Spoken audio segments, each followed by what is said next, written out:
flat down cover. It's kind of sick out there. I don't know how much time it is. I did expect him to kind of follow in my steps in a way. I mean, I think that's kind of every father's dream who does what I do, or or anybody. I think that has a son, or the thought of having a son. You'd like them having possibly an image of yourself if you were involved in like surfing or skateboarding or one of those sports. So yeah, it was totally my plan for him to be more of a surfer than a skater. Even though I did grow up skateboarding, it was kind of like a distant memory in a way once surfing fully kicked in and it became my life. So I named him after a pro surfer named Tom Curran, who was a 3-time world champ and kind of everybody's favorite surfer, a full style master. And it's kind of interesting how Curran has done that name proud. It's gonna look like road map. Virginia, Minnesota. There's Oregon. When does the sun come out? You don't even need this side of it. I can see. Wait. You got a map in there? Just keep How track. many parks do you think are like in this? So 120. I'd say Really? close to 200. That's insane. Today we're gonna do a bunch of stuff. Pick up Ethan, 3. Louis probably first if he's getting. We pick up Jake at midnight. Then we get back to Lincoln City at 2 in the morning. Wake up. There's a bunch of parks along this whole road. He was born in Akron, Ohio, January 10th, 1996. And in the same hospital that I was born at, that my mom was born at, that her dad was born at, so it's kind of cool. His first experience with skating would have been when we lived in Seattle for a little while. And I would walk him around, and there was a skate park in Seattle, and so we would go by there, and he would laugh at the guys when they fell. And he also did the same thing watching surf videos. Like he thought that, like I'm talking like a little baby. He would laugh when like they would fall, and I don't know what it was, but he loved watching stuff like that. So then he got a board when he was 3, and I thought Evan was crazy. At that point in time, I worked a full-time job for a company, and I would just get mainly reports from my wife on a daily basis on Curran hanging out with the big kids, skateboarding, and the progression of it. And I didn't think anything of it for forever. Really, it wasn't even on my radar. At that point, I was thinking he was probably going to be like a baseball player or basketball player, because he just had, from day one, incredible hand-eye coordination. If I had to go to the grocery store or something with him, I would just bring a ball because he would dribble it through the store and people would just, I think he was like 10 months old, literally 10 months old. He dribbled a basketball 25 times, like dribbled it one-handed, and he'd run around the house with a golf club and hitting a golf ball literally around the house without stopping. Yeah, we definitely knew that he was going to be some kind of athlete.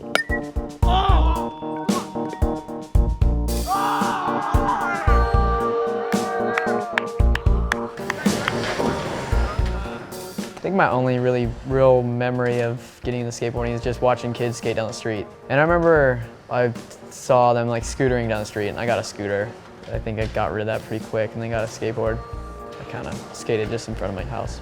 He really started getting into it when he was, I'd say, 4.5. Then when he was around 5, somebody actually came and told me that he was better than, a normal 5-year-old. And because I was just letting him skateboard barefoot in front of the house, and he was like falling like the little hip from one driveway to the other.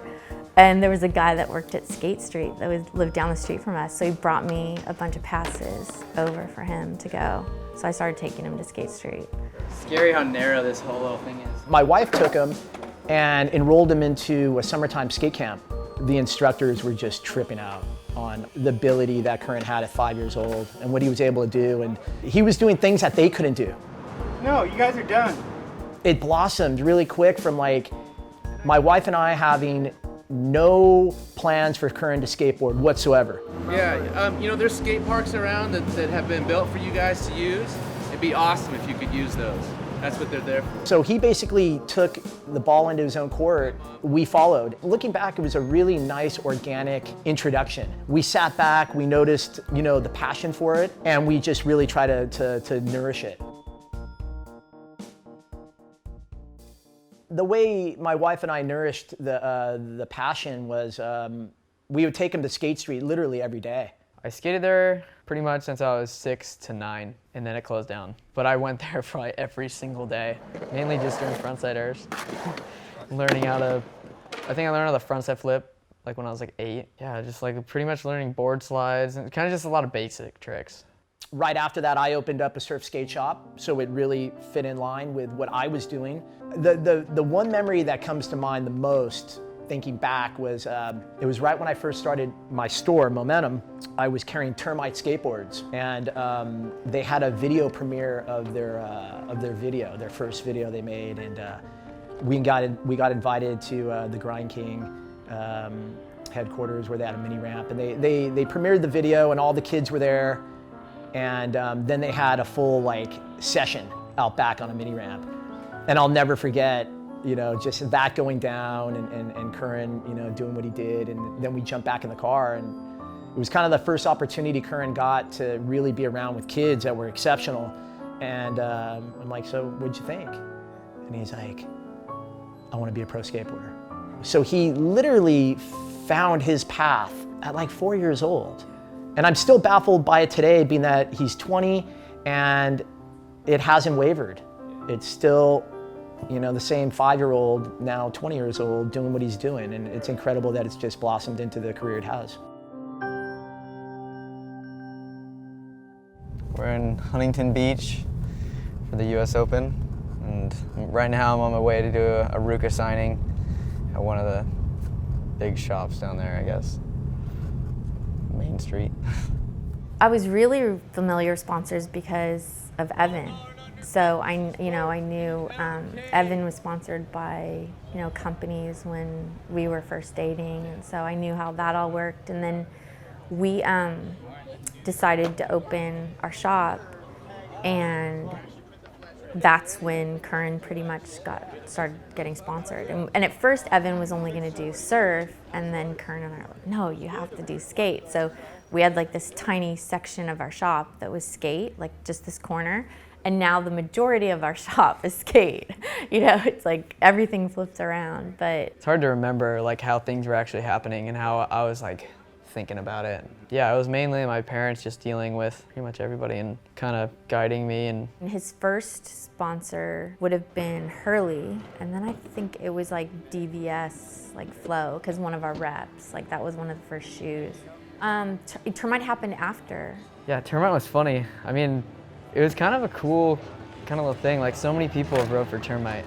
I knew the team manager, and it was kind of funny looking back because he kind of reluctantly put Curran on, and he was more transition oriented, and I think that kind of played into it. It wasn't the cool way to skate.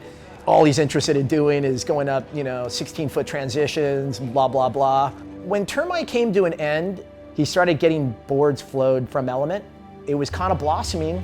He really had to prove a lot to Element, which was really interesting looking back. Once again, it was kind of like Termite. He wasn't the kid. But then Powell came about, and my thought was, look, we're not just going to make these, lateral moves. If you want him, he needs to be an AM right off the bat, and they agreed. But then 3 months after, I gave a video to Bones Wheels. I put out kind of 2 sponsor meets, when I was 10 and then when I was 11. And Rob at Bones gave it to the Skateboard Mag, and it was right before Phoenix Am. And Curran was I think he just turned 11. And all of a sudden, he went to Phoenix Am and got the attention of a couple team managers, and then I got a call literally when we got back to California after that Phoenix Am contest from Plan B. And then another one from Flip.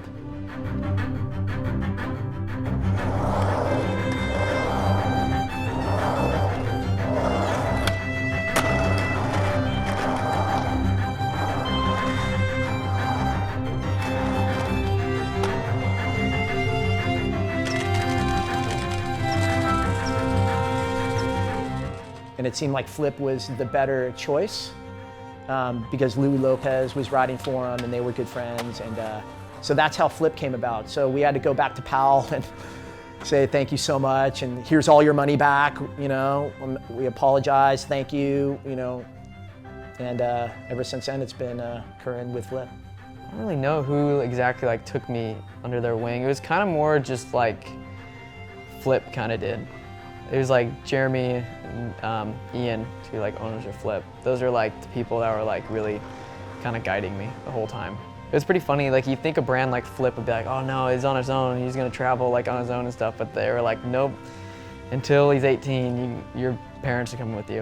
And I mean, it helped that Louis was there too, and his parents would go, and then it kind of started to be like, all right, my mom is just gonna go on a trip, and Louis' mom or dad aren't. I mean, they were little, and Flip got a lot of slack for it. It's like, oh, you're sponsoring kids and this and that, and like, we didn't advertise them. We didn't do anything with them. They wanted to come on tour, and their parents wanted to come on tour. It's like, all right, cool. Like, these kids love skating. Like, let them come, let them skate. If you go back and look at it, we didn't run ads of them or anything. Like, now, of course, now everyone's trying to steal them. So it's classic.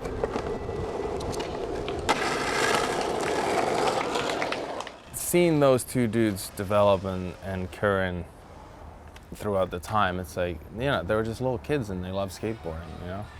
And that's what they do. I mean, him and Louis, like, they always kind of had their own thing going on. They'd always like joke around. They'd always be up to some sort of shenanigans as like, you know, as kids, and they'd be doing their own thing. And then I feel like that kind of comedy joking thing and not taking anything too serious is kind of continued throughout his career. Like, he's always kind of like fucking around doing something else or whatever, and then drops into something crazy, and then like goes back into messing around with some camera or something, you know? I think there's incredible amount of talent in that kid, you know? And it's just, I feel like part of it is finding that channel and get him to concentrate and like putting all this other shit aside and just like, hey, let's do a video part. Curran's incredibly bright, but he suffers from ADD and he's a little dyslexic. It was always tough for him. You know, the proposition of filming for a video, like the thought of it to him, I think is truly debilitating, because, you know, a lot of times he doesn't know where he wants to skate, he doesn't know what tricks he wants to do. Yeah, the first thing that goes through my head is definitely kind of, what do I do? Like, what do I want out of it? And I definitely think he feels pressure, because with him, he just kind of shuts off. So you can tell, like when he's feeling overwhelmed by things, he just completely shuts off. So then, I don't know if that has to do with his learning disability in a way, because you almost have to like help him take everything away and then just give him like day-to-day steps. Like, okay, this is this day. Like, he's better that way. So that's the way I see him with pressure. I don't think he's still done the video part that he's capable of doing, you know? So, and that would be really cool to see. And I think the rest of the world will be blown away too. But it's just whether, you know, we just gotta hope that, you know, it's gonna be shitty waves for the next 8 months.